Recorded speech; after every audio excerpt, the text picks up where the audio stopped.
All right, welcome back to PB Jax, Pioneers and Builders in the city of Jacksonville, Florida. I am your host, and I always have been. My name is Randall Thomas. If this is your first time here, welcome, and thank you for joining. If you've been here before, welcome back. In either case, I believe today's episode is going to be worthy of your time. As we have been made aware, there is a special election that is taking place here in Jacksonville on August 18th for the at-large Group 1 seat in City Council. All three candidates for this seat have agreed to come on PB Jax and discuss their candidacy, why they're running, their platform, and their values. And today we have the Libertarian candidate who's running for that seat, Addison Patrick, with us. And Addison, I want to thank you very much for being on PB Jax. Yeah, thank you for having me. You're very welcome. Just really quickly, a couple of notes about the election, just for some education purposes. This seat, the reason that the at-large election, the special election, is taking place is because Terrence Freeman, who is a Republican, had to resign his seat so that he could run for Florida House District 12. By doing so, we had to trigger this special election, which is taking place on August 18th. If any candidate, if any of the three candidates achieve more than 50% of the vote, they will win the seat. If nobody can achieve 50% of the vote, the top two candidates will go to a runoff election on November 3rd, where at that point it will be decided who will win the seat. We do have a budget hearing that's currently going on, and this person, whoever gets elected, will be able to vote on the budget. That is of importance because we're going to get into those topics. So, Addison, first and foremost, welcome. Secondly, are you ready to kind of talk about the campaign and about you and all the things? Absolutely. Let's dive in. All right. First two questions are actually going to be pretty simple. Okay. Number one, who is Addison Patrick, the candidate? Addison Patrick, the candidate, is an extremely collaborative, outgoing person who likes to hear what people want in their neighborhood and in their city. As a candidate, I've been out here. I've been to almost every city council meeting since before I even decided to run. I've been to subcommittee meetings, and I'm out there talking to people and listening to what they have to say.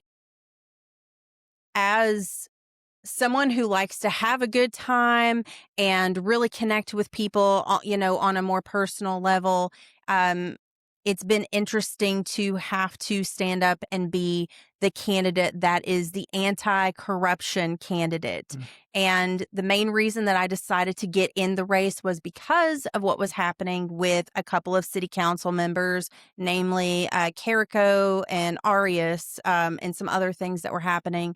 So I decided that I needed to get into the race. And when thinking about what was important to me in my campaign, it, of course, is what is the most important to people in our city.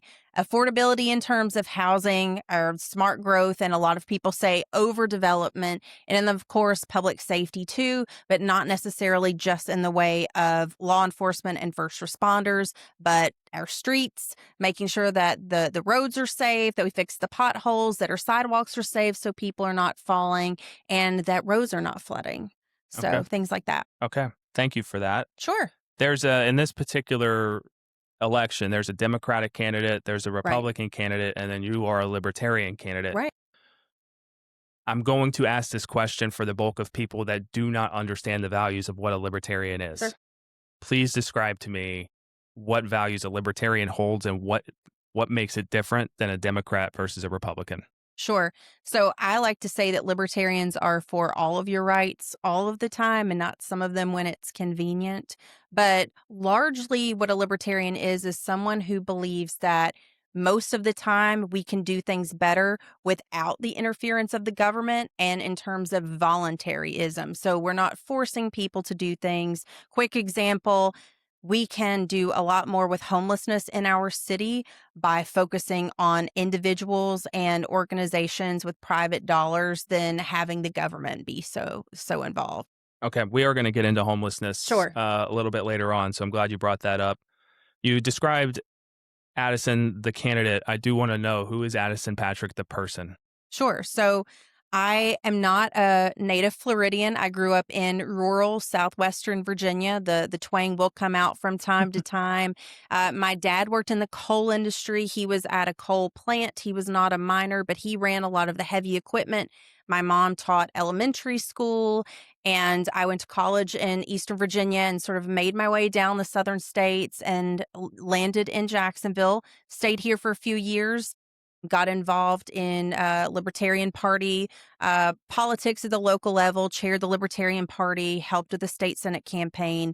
And then I got a job up in DC. So I went up there for a few years where I was able to completely expand on all of my knowledge in terms of policy and politics and really just be thrown in feet to the fire. And now I'm back here in Jacksonville. Jacksonville is the only place that I've lived that I have chosen to come back to. And I felt like I was never done with Jacksonville. I never changed my driver's license or anything Mm. either. So When you say that Jacksonville's the only place you've chosen to stay, what is it about this city that speaks to you so much? I really love the park system. I love that we have city parks, state parks, and national parks here in the area. There's something for everyone to do. Jacksonville is spread out. You can be in one part of the city, and if you forget where you are, it's like, where am I? And you're still in Jacksonville. So I used to say to people, if they were bored, they were doing it wrong in Jacksonville. And that is one of the things I really liked when I was living in DC, is that there were lots to do. The unfortunate thing when I lived here the first time is I was not aware of all of the outlets where I could find out information. And now I have those resources, and we have Instagram and people share Mhm. things more. So it's great. But I love Jacksonville, and the people that are here are extremely welcoming. And the people that I'm interacting with are extremely tuned into what is going on in the city, and they're engaged. Yeah, I would actually agree with you on that. Um, Question: as you were growing up in rural Virginia, this is not a rural town. Um, was there anything, any time where somebody, government, non-government, doesn't matter, was doing something wrong, and you thought, this needs to be fixed, and I feel so strongly about it that I'm going to organize a movement to make it happen? I'm not asking if you organized the movement, but I want to understand when the first time you thought, and you had the government, politic, campaign, Right. legislation, thought process in your head. What was that? I think it was largely inaction and ignoring things. So growing up in that coal area, a lot of people were on well water during that time.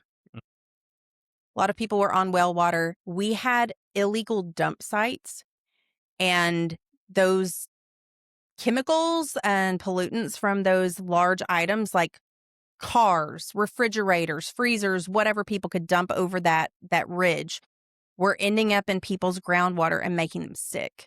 So myself, in conjunction with several other students, I was a cheerleader, so there was a few cheerleaders or people from the ecology club. We came together, and this was when PowerPoint was pretty new, right? And so we're Mm. putting together PowerPoint presentations and going to groups like the Lion's Den to ask for funding so we could get this cleaned up, like all of the stuff out of it, and also have groundwater testing done.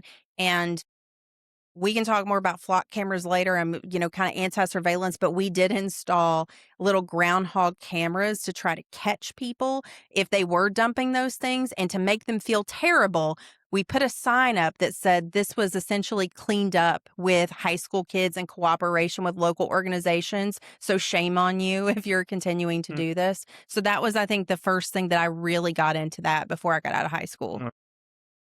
What did you want to be when you grew up? That changed all the time.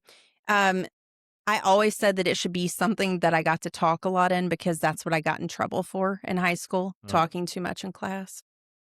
And what were a couple of the ideas? Like, when you were thinking like, "Oh, I wanna talk for the attorney?" Mm. Like, you got to argue for a That living? that, being in journalism, Okay.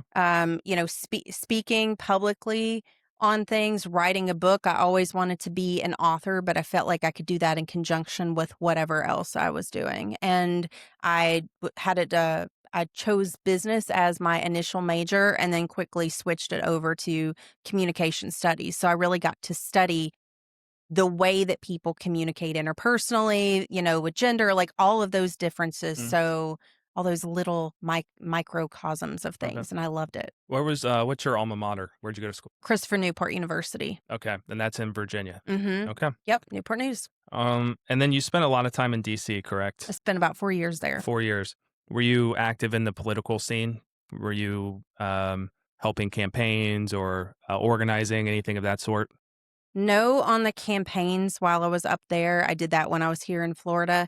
I stepped away and kind of was in the C3 politically adjacent space where you can't endorse specific candidates or lobby. So I worked with Cato Institute. I did some work with Ballotpedia.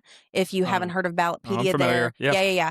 Great, super great resource. I worked on a special project for them. I did some contract work. Just those kinds of things, working a lot with young professionals like the 22 to 40 sector, planning policy events on things Mm, like free speech and what do we do about homelessness and things like that. okay. Being that close to national politics, Yes. how do you feel that it has helped or hurt you as you're running for local office? I think it's definitely helped me. I think it lit a fire under me without me really understanding to what degree until I got back down here and saw what I was dealing with in Jacksonville and just said, absolutely not. I have to do something about this because what I've noticed is there's a lot of people who talk about things, but they don't take the action. And I said, I don't want to be part of the problem. I want to be part of the solution. And this is how I can do something, and I can do something right now. Okay. Um, Excuse me while I read this, but I wanna make sure I get it right. Sure.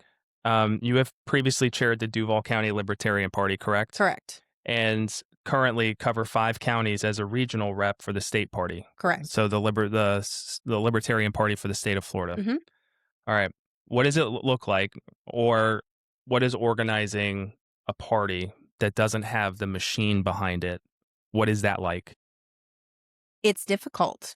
It's challenging, but it's also rewarding when you have some wins. We have small groups of volunteers who do a lot. The people who are in it are extremely dedicated, and essentially, it's a second job for a lot of people that we're not paid for. But it's important work, and we feel that it is. And we believe that people should be exposed to our ideas. So we work hard so that people have that chance to at least hear what we have to say. Okay.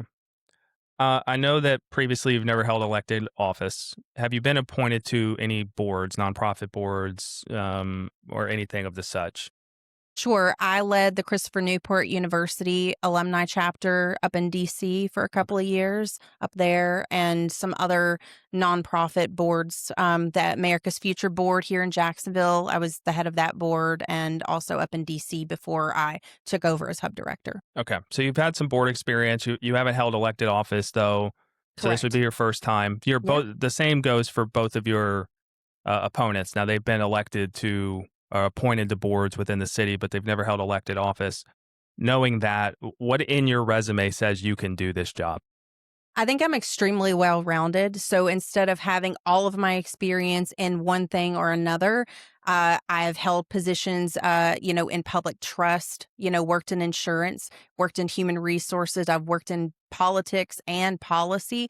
And I have lived in rural and urban areas. And I've lived in 4 different areas in Jacksonville. So I know the unique needs of the people in those areas. Okay. Um, I know you're an advocate for entrepreneurship, Absolutely. small businesses. I guess my question for that is why, and if you were able to get this seat, what would you do to make sure that our small business owners are getting a little bit more of the love than they currently are? Because I know how hard it is. That's why I'm an advocate for that, and I think there needs to be more of that. I don't know if you heard the part where I advocated for the council to create an emergency fund, a marketing fund with our TDT, our tourism development dollars, because when the Jaguars go to Orlando for a year, those small businesses are going to suffer. So we need other reasons to bring them in down off of Gator Bowl Boulevard, et cetera, and downtown. We need to advocate for those businesses so they are still there when the Jags come back. We're spending an astronomical amount of money, or rather, Orlando's getting a lot of revenue from the Jags games and all of our people that are going down there. So I would love to get as much money coming here as possible. But on the other side of the coin, I love competition. I love new ideas. Mm-hmm. And, we all know about the company of, Jeff Bezos. We know about these really big companies. And I think that it's great that we have different things out there.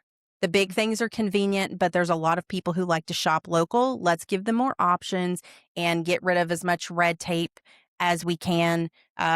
Licensing fees for this, that, and the other things that hold people up. Mm-hmm. I would love to get rid of as much of that as I can. Okay. I feel like that covers most of the introduction part of who you are. I really like to get into something Sure. that has made waves in this town, and that you were sued, which is crazy to me, first and foremost. But there was a lawsuit that was filed on behalf of the Republican Party to try, or made a strong attempt to get you off the ballot. Correct. Question one is, why would they do that? There's two reasons for that. Number one, I think they don't like competition. They're scared of our ideas. Number two, the logistical reason of why they did that, or what they claimed, was a 365-day party requirement that says you have to be a member of your party for 365 consecutive days prior to the beginning of qualifying Mm-hmm. for the election. Now, I knew, I was going to say, I knew what I was signing. We signed an oath, and the oath that I signed said that I had been a member of my party for that many days prior to the general election. This is a special election. Okay. Well, thank you for clarifying that. Mhm. We're going to unpack that a little bit Sure. more. You qualified on June 12th. Mm-hmm. Where did it unravel from there? Like, when did you get word of the lawsuit? So the official qualification came out on the website, I believe, on June 12th. I went in to fill out all of my paperwork on June 11th in the afternoon. I actually got a tip from someone that there might be a lawsuit coming. So I was kind of stalking out the Jacksonville court website called Core to see if there was anything out there. And I believe by Saturday there was something out there. And so I just knew at some point I was going to be served with papers. Who filed it, The Republican Executive Committee. and who belongs on that committee? Well, the person who signed it was Charles Barr. Okay.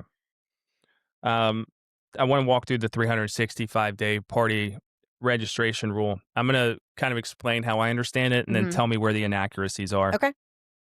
So the way that it's a newer law that was passed, in which Right. you have to be affiliated with your party for 365 days or 12 months or 1 year, whatever you want to say, before you can run on that party's platform in an election. Right. Now, correct me if I'm wrong, that law came out somewhat recently. Mhm. So they were trying to hold you to a standard that didn't exist when you originally filed. Is that correct? Correct. Okay. Is that how you won the lawsuit, is by utilizing the fact that you had signed, you were a part of the Libertarian Party, and that you got yourself on the ballot far before they passed the law stating the 365-day rule? No. No. How'd you win? We won the lawsuit because of that language. Because when you look at the plain language, it says before the election. Before the general election, not before the special election, which is different. Those are two different things. So we had a lot of different processes, like in terms of our case for, well, we'll try to get it dismissed this way, and then if not that, then we'll go this route, and if not that, we go this route. And the judge just pretty much quickly dismissed that, and also in turn dismissed the counterclaim as well. So we Okay. didn't get to argue the counterclaim. The counterclaim being that one of your opponents doesn't actually live in the area for group one, correct? Correct. So that is no longer an open filing. It They have is. closed that. It It, is. It's open. it is an open filing. So The claim being we that Deborah Wesley does not live in an area that surrounds what the group one representation is. Right. So we actually filed and petitioned for a rehearing of this for the judge for Judge Feltel to hear our counterclaim, and he granted the hearing. And And we had sorry, when is the hearing, or when was the hearing the hearing was, oh my goodness, the 15th? It's the 15th. of this month? Yes. July. Okay. Yes. So the original case was July 1st, and then we were back in there on July 15th. I keep wanting to say June, but we're in July. So that was granted. So we went in for him to hear that, and we weren't sure if Miss Wesley or her counsel, or if she had counsel, we weren't sure if they were even going to show up. We weren't privy to that information. The REC's attorney said to my attorney that he wasn't Miss Wesley's attorney, so we didn't know. So when we got into court, into the Zoom, there was a gentleman in there, Lindsey Brock, who was representing Miss Wesley. And, he had some things, et cetera, a lot of case law, just a lot of data dump that, my attorney's hearing this information, hearing it for the first time. And we asked if we could have until the next day at 5:00 to review the information just to see what they were arguing. And the plaintiff's counsel said, we don't agree to that. The burden of proof is on you. The judge had said that he would issue a ruling shortly. I believe shortly or soon or something was the language. And we didn't hear anything until several hours later that afternoon, that while he granted the hearing, he wasn't going to allow us to go into discovery because there is no removal mechanism as he sees it. So he wasn't saying whether or not Miss Wesley lives in the correct district. He's saying that as he interprets the law, there's no removal mechanism, so we're not going to go into the evidence. So my attorney said, so you're saying essentially that people can just commit fraud and there's no removal mechanism. That doesn't sound like what the legislature would have intended to do. So that makes that case dead in that courtroom. So we have to take it to the appellate level, which means no new information can be introduced. We've already got, our information in there from before. So we'll see what happens with that. I mean, the $1 million question I have is, how did you come across the information that she doesn't live in the district? You mean, are you asking how did we find out that she didn't, or how did we get the information? How do you know that she doesn't live in the district? Is that public information? Yes. Well, it is now, because through the case, the information that we have out there, utility bills, homestead exemption information, a lot of other things. There was about 100 pages, or if not more than 100 pages of information, voter records. And when you change those voter records, those things have to be flagged. But part of why we wouldn't have been able to tell from the beginning is because of Miss Wesley and her law enforcement background. Information is redacted. So I think it's called, you can't four corners check something. Mm-hmm. And I like to say that it was redacted like the Epstein files. So, I'm not going to be able to get in there, just on my own, just independently look and do a quick Google search and find any information. So I had to bring in other people who had access to resources. Okay. But what we're saying here is she does not live in the district. Correct. So what happens if she wins? That depends on what happens in court.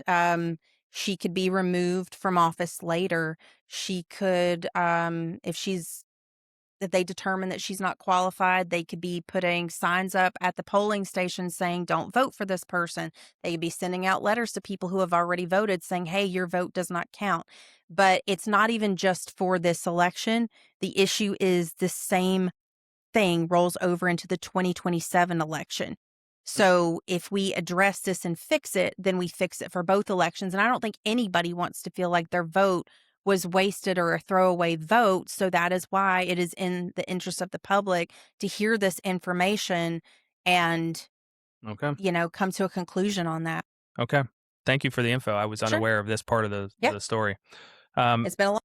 I do want to know what it was like when you found out you were going to get sued. Like, what went through your head when that information first hit you? I've never been sued before. Sheer panic of, who can I call that knows anything about this? What do I need to do? Oh my goodness. But when I actually received the paperwork, I don't know if you want to how much you want to go into this, but when I actually received the paperwork at my doorstep, it was JSO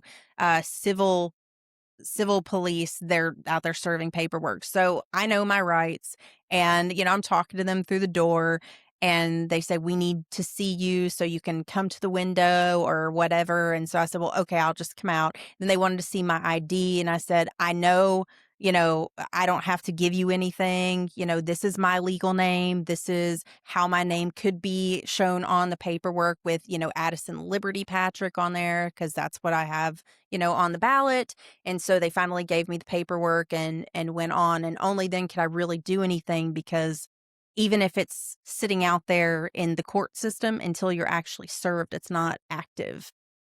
Okay. Whenever the state party found out about this, they were pretty impassioned in defending you. How did that feel? It felt amazing. It really did, because we don't have that many candidates compared to other parties, right? So you've got me, and I'm actually out here doing the work, and I don't think anybody voted against it, actually. Yeah. I would check the record, but I don't think anybody voted against it. We had the resolution that they put out saying that they were supportive. They wrote the letter saying that they claim me, as their candidate. That was another thing too. Us thinking that, this statute, regardless of how it played out with me, we still think that that's unconstitutional, stepping on freedom of association rights. And I could go into the weeds about the origin of that law too. It's an interesting topic, but you let me know. We'll have you back. Okay. Um, and we'll talk about this here in a second, because even if you win, you're going to have to defend your seat very quickly. Yes. And so we're going to have that discussion. Also, if you don't win, I would be very interested to know how eager you are to run again in March. And we'll get into that here in a little bit. Sure. But one of the things, because I want to stay on the topic of the lawsuit, there's no doubt that the lawsuit cost you money and time. So on your website, you had to raise for legal fees. And obviously, it took time away from the campaign so that you could focus on this, just to make sure that Right. we kept your name on the ballot. So I am curious, in terms of time and money, what this cost you. I'd say we're probably up to like $8,000 or more at this point. And are you fundraising to cover that, or is that coming out of your own pocket?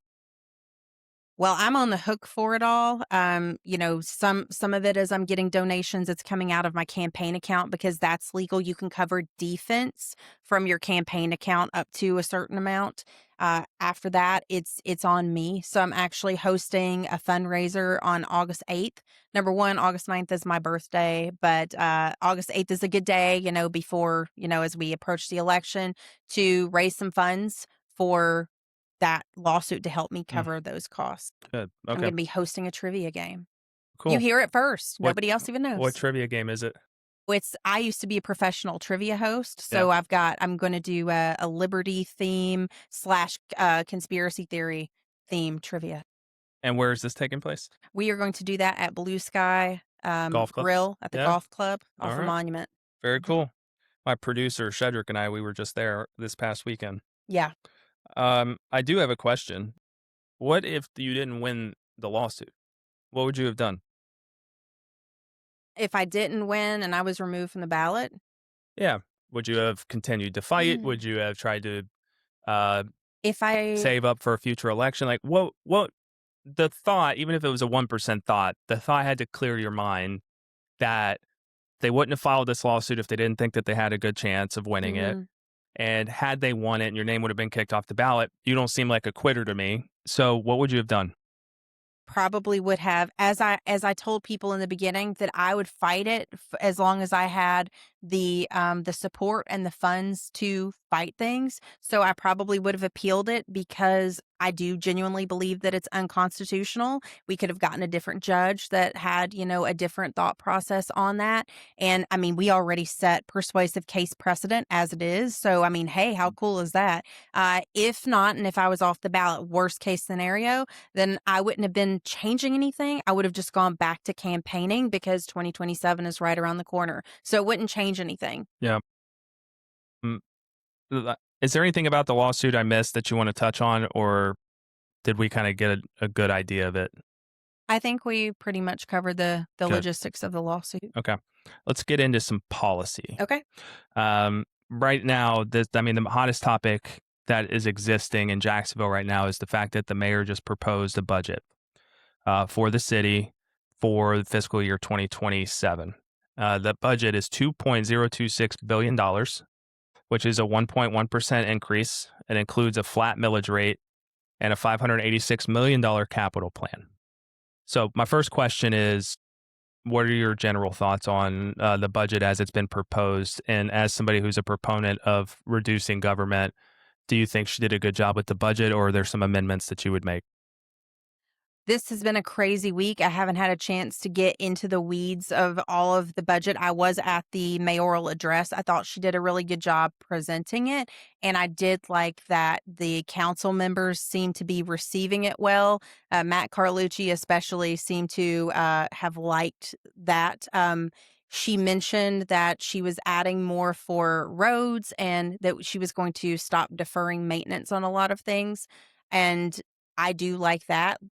Preventative and doing things in the beginning costs a lot less when you nip it in the bud. Hmm. It's like, going to the dentist for a cavity. Sooner the better. That's right. What was the other part of the question? Libertarians, as it Oh, pertains yeah. to where you guys stand with the limited government, what is a balanced budget in a libertarian's eyes?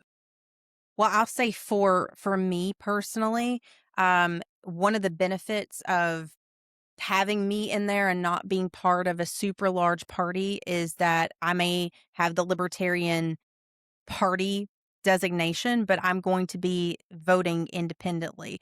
So when I think of how I would do things at a more federal level, that's probably more stereotypical libertarian. We want to cut things, this, that, and the other. But one of the first questions I got when I was running was, are you going to try to dismantle the government? And the answer is absolutely not, because I want to fix the things that are out there. There are, it's a very intricate puzzle work, all of this, and I have a level of empathy, I think, that sets me apart from just only thinking about the economic side of things. But I think there's creative ways to solve a lot of problems that, again, don't even involve the government. So, you know, there's probably a lot of areas that we can cut and save money. And by cut, Hmm. I mean we've got real properties on our books that we need to get off the books. I have very creative ways on how to help with housing affordability, how to get rid of blight in certain areas, and also how to increase revenue for the city. With one creative idea. Yeah. So. The budget is something that you will be voting for if you Mhm. win, and it's going to happen very quickly. Yeah. So I understand you haven't had a chance to dig in. You did hear the mayor's address on that. How long of a ramp up do you think you need to go through the budget line by line and form your own opinion about where several things are allocated? I mean, I'm sure that I could do that within a week. Okay. Is there anything specifically where the city budget would go to, albeit infrastructure, the arts, the stadium deal, which we're going to get into here in a second? Is there anything in that budget or a budget from the previous year or years that since Mayor Deegan's been in office that you have a strong opposition to or that you feel very strongly about? I think we spent too much taxpayer money on the stadium for sure. Okay. Well, good news is we're going to talk about that here in just a second.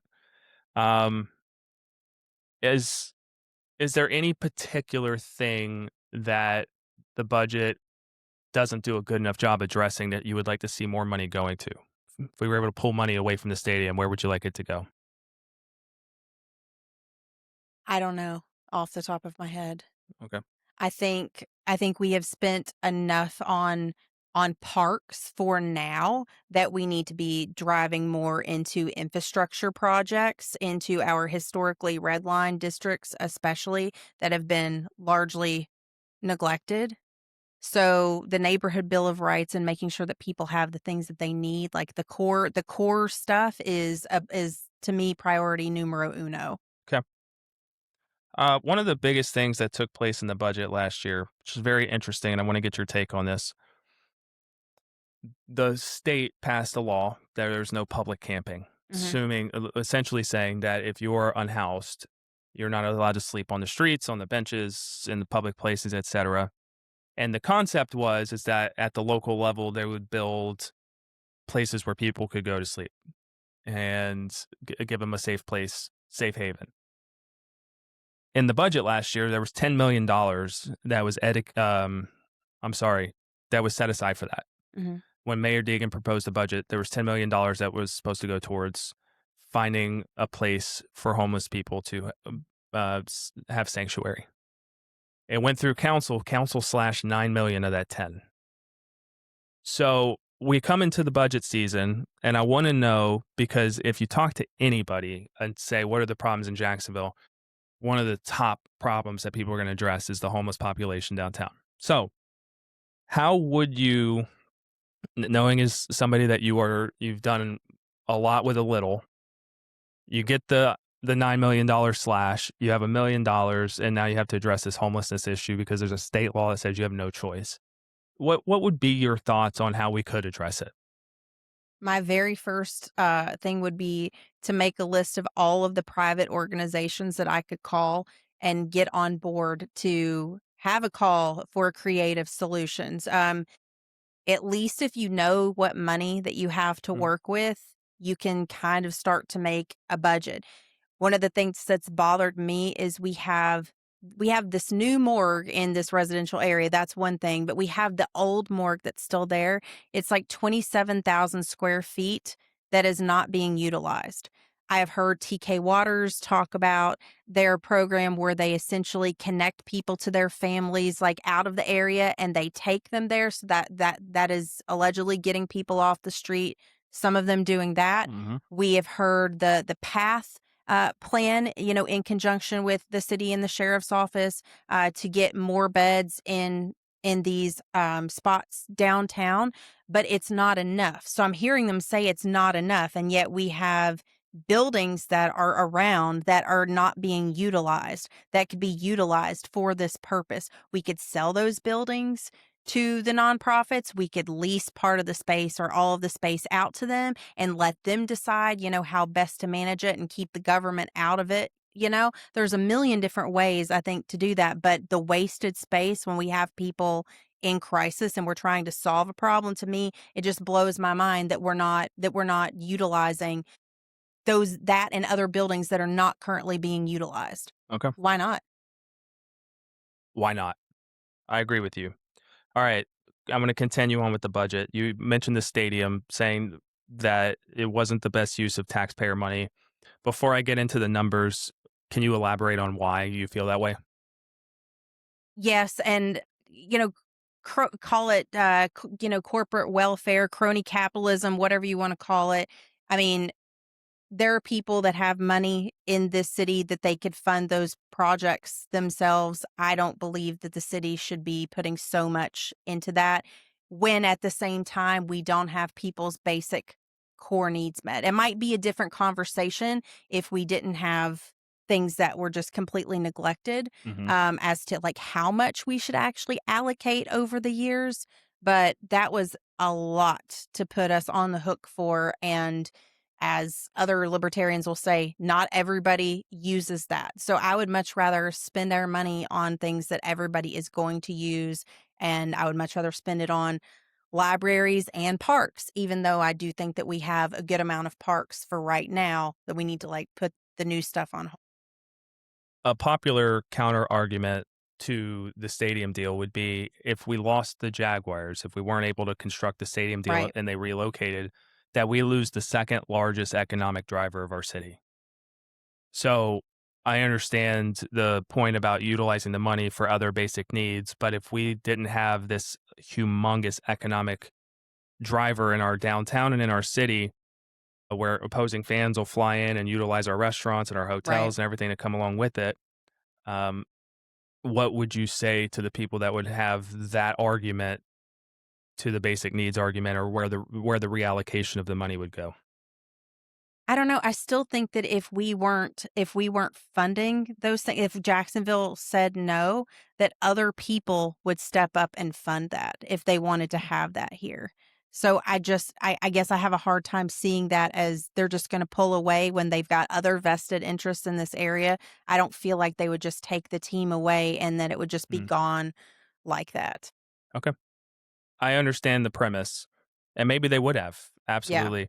But um, I know Shad Khan fronted 50% of the deal. The city was on the hook for the other 50%. And yes, maybe he could have found other private investors, Right. but there was a legitimate chance that the Jaguars, or the city of Jacksonville, could have lost the Jaguars if the stadium deal didn't get done.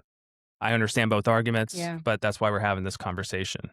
And I mean, that's a tough position to be in. Nobody said that these decisions were going to be were going to be easy, right? And one of the things I do like about the city council setting is that we're not all as individuals going to be experts on every little thing, and Mhm. people are going to have other insight.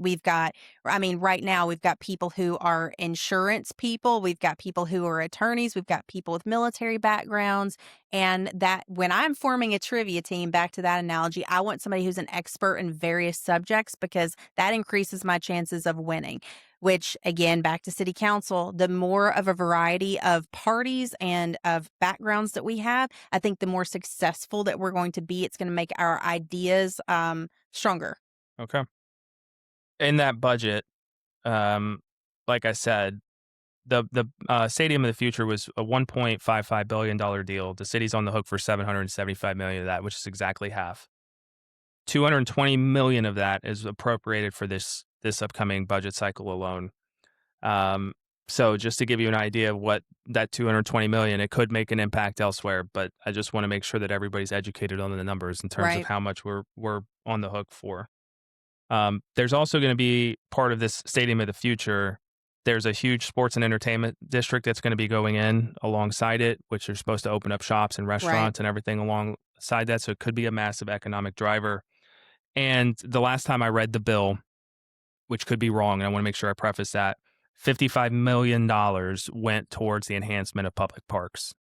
So there is like a cleanliness uptick in Hmm. the downtown Yes. Riverside San Marco area that's coming along with it. And I just want to make sure that I get that out there. Another very hot topic is the Navi system. Hmm. Are you familiar with it? Hmm. Um, I'll keep it open ended. What are your general thoughts on Navi? I'm not hearing a lot of positive things out of that. I think maybe we should shelf that program and start focusing back onto the core JTA services and having people just get to where they need to be going when they're supposed to be going there because things are not on time. People are missing routes. Things get changed. The prices are going up. So I'm just hearing constant complaints about that, and then also the service that will pick up those who are disabled or who have handicaps and need special assistance. I'm hearing that those are in the same boat as well. The timing of this conversation is interesting because the news came out today. Nat Ford was originally going to leave the city in January. He was appointed the head of the Dallas transportation team, and as of today, he has moved his timeline up by 3 months to leave. He'll be leaving here in October, which only gives us 3 months to find us a head of transit for a major metropolitan town that has 7 figures in population. Yeah. City council is going to have to play a role in selection. There's going to be a vote on that. Is there a city that you admire that you'd like to see us pull from that could help Jacksonville kind of move forward? And before you answer, the reason that's so important for me is Jacksonville's unique. We're 900 square miles. We are Hmm. huge. It's really difficult to put together a transit system that'll get you from the north side to the beach and the beach to Mandarin and all this other stuff. So there's so many things, unlike a DC and New York, where this subway system has been put together very intentionally that would allow us to get people from A to Z. So if you are in a position to help us fix our transportation system, what are your suggestions? Well, I mean, Atlanta has the MARTA system, other places have smaller systems. I still think DC is probably one of the best. I mean, we do have bridges and things to consider there. I mean, there's a lot of infrastructure and specialized architecture that goes into building things underground and above ground. So it certainly would not hurt to look there. Okay. And also to keep in mind people who have institutional knowledge of JTA who may not even necessarily be in a leadership position yet, but have fresher eyes on things, like to work in conjunction with anybody new as Mhm. well. Part of this budget, about a third of it's going to JSO, 675 million, and through the edits, it seems like it's rising. Um, the person that you're going up against on the Republican side is a 34-year JSO veteran, and she has identified herself as the public safety candidate. Uh, what's your response to that? She's the only one who's spent 35 years in law enforcement, so I hope she's the public safety candidate. Um, I don't know what else to really say Well, I mean, on that. how would you um, put yourself in that discussion? I assume public safety is a huge factor for you. You're going against somebody that has 34 years of experience in public safety. So how do you adjust for that? I mean, if somebody's going to trust you with sitting on a seat at city council, especially one of only 5 seats that exist in an at-large spot, Yes. how do you plan to address public safety? Very carefully. I think it's important to look at where we have deficits, and I'm paying attention to what people in the city are saying, and what they're saying and what is on paper don't always match up. So there's a lot of investigation that needs to occur. I have submitted public records requests for internal documents and things like that to review, and have had a hard time getting public records requests Mm. in a timely manner. So I want to review more things on the inside, because that's going to affect the budget. How we hire, how we discipline people, that affects the budget too, because it costs more to replace people. Yep. And then we're going back to the pension as well. So that's very expensive, but hopefully we'll keep good employees there longer. Um, the technology that they have, I do like that people are using the body cams, and JSO does seem to be using body cams regularly, and that's how we caught the officer from over the last weekend who assaulted someone who was already cuffed, and they had to deal with that. But officers go through HE double hockey sticks like while they're out like on their job a lot of times, and they are people too, and I think we really need to be proactive in addressing their mental health, and I think that's going to flow down to having a better experience for everyone, and everyone wants more mental health um agencies attached to the police. So, and TK even said in his town hall that if there's a weapon involved, they can't bring anybody else into the mix. It has to be law enforcement only. But when it's not, I would love to see mental health services contacted before people have a record and before they go to Mhm. jail, and all of those things that are going to make it harder for them the rest of their life getting work and everything else. Okay. In terms of public safety, Jacksonville has consistently been one of the worst cities in the entire country regarding pedestrian deaths. Do you think that that's an infrastructure problem? And if so, what is the most logical way to address that?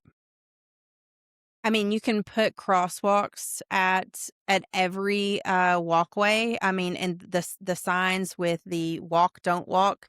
But if people ignore them, we can't make them follow those rules. You know, Do we need more street lights? probably. More And more roundabouts? I love roundabouts. I really do love roundabouts because it forces people to slow down a little Mhm. bit more.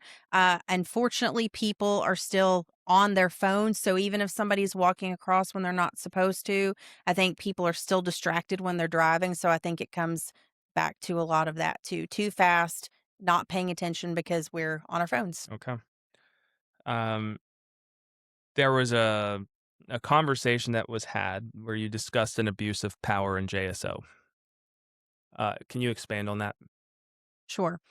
Um, so kind of back to the lawsuit, we were serving my opponent Miss Wesley with some with documents for court, and we reached out to a process server company to do that like you do, and the paperwork was being served.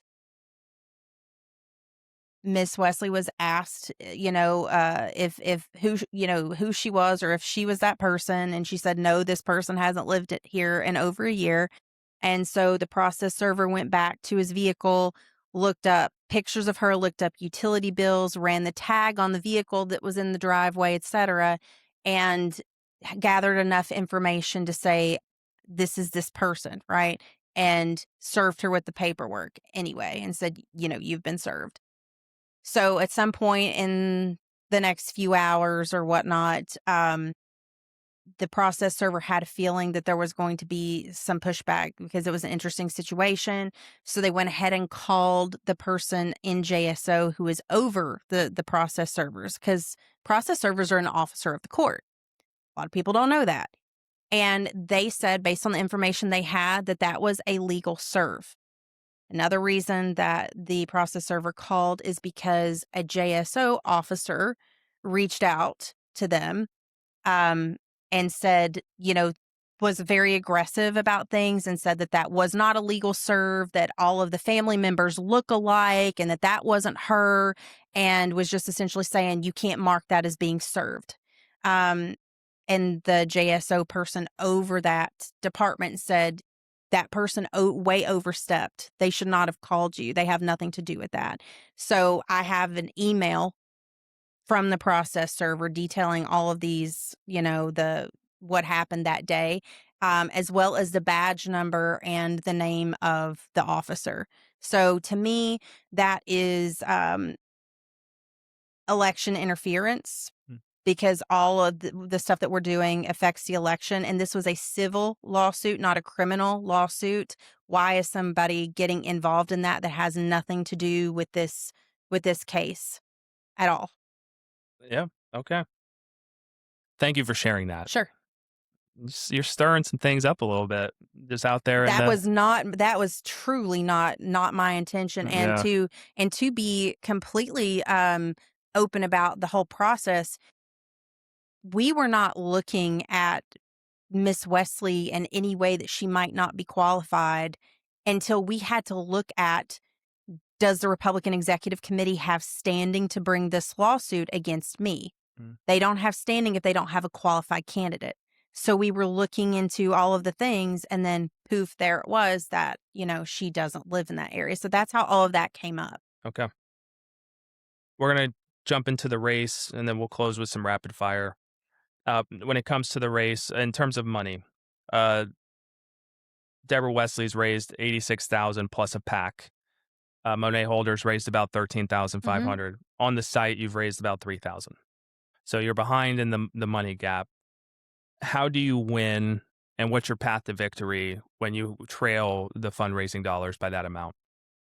I think I've done pretty well on, a shoestring budget, if you will, especially being a first time candidate, not having a a party, with money to help. I purposefully chose not to apply for corporate PAC money.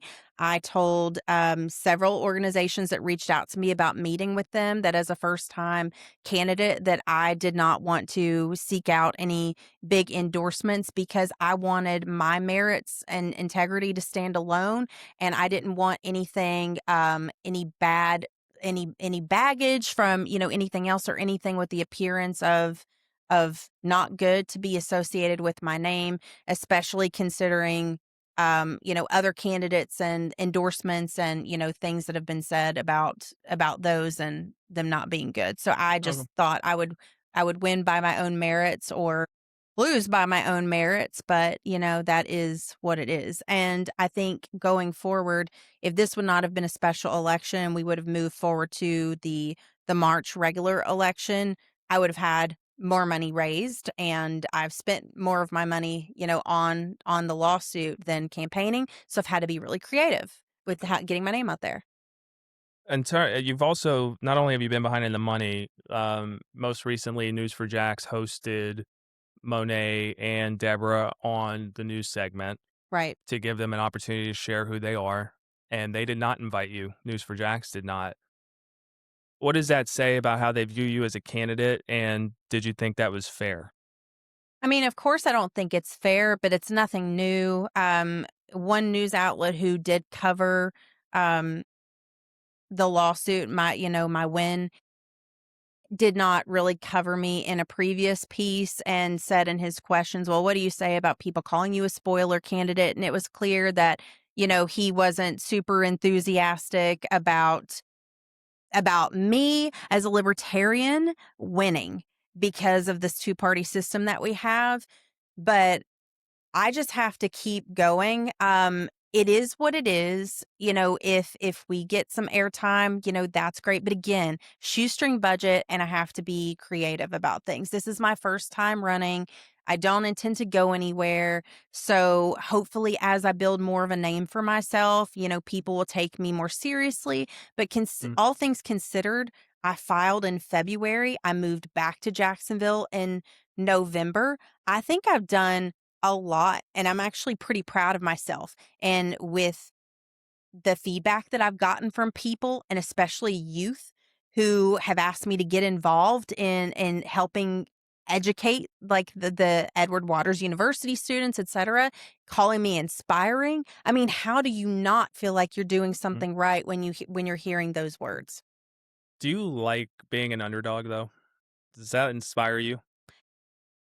I think I've always kind of been told as a woman, as growing up as not not a super wealthy person, um there was always a you may not be able to do this despite conquering just about everything that I wanted to, that I put my mind to. It's and I think that has you know driven me some, right? And it's not to prove other people wrong, it's more to prove to myself that I can.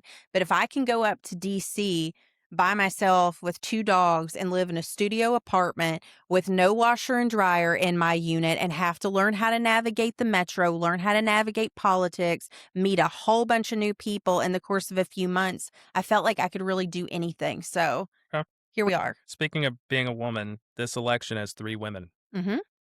I'm sure that's not lost on you. I'm sure you've thought about that. Is that a sign of progression in maybe the city of Jacksonville that's a southern city that we are trusting women in leadership? Whoever wins, it's gonna be a woman. Right. So what are your thoughts on that? I mean, I think some things just were by chance, in this, how we all three ended up in the same race. But I think it's great. We only have two women on city council right now.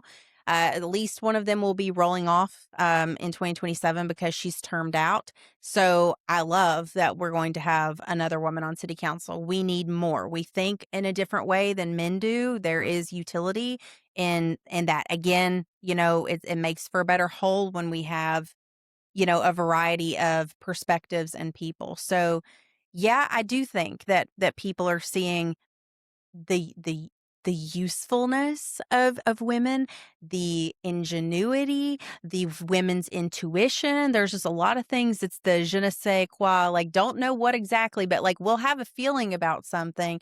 And we're like, nah, I don't have a good feeling about it, Yeah. but it just is what it is. And I think it's great for the city. I think we're going to give the men a run for their money. Good. All right. I love it.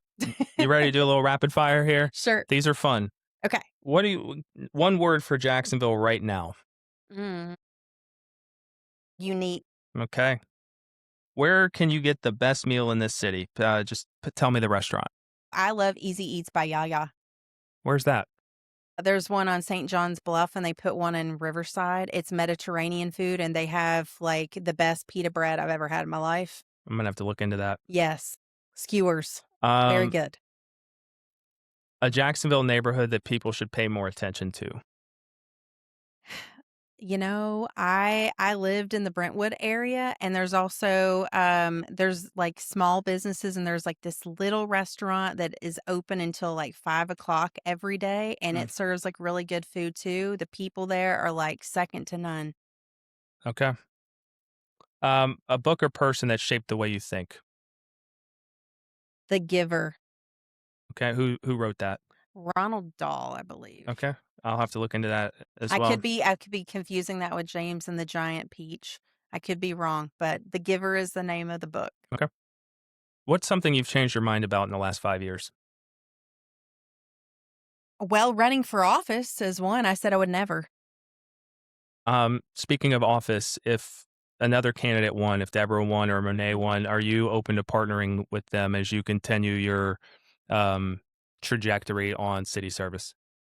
Yes, at this juncture, the way things have worked out, I think it would be a lot easier to work with Monet because we don't have that sort of contentious, Mhm. background there. But at the end of the day, we're trying to move Jacksonville forward and do what's best. So you better believe I will still be out in city council at the microphone and in those committee meetings. They will be hearing from me. Okay.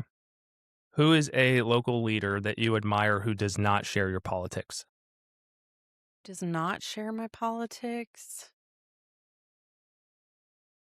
That's kind of a tough one, because I feel like I can find some middle ground with just about everyone. Is there one you look up to?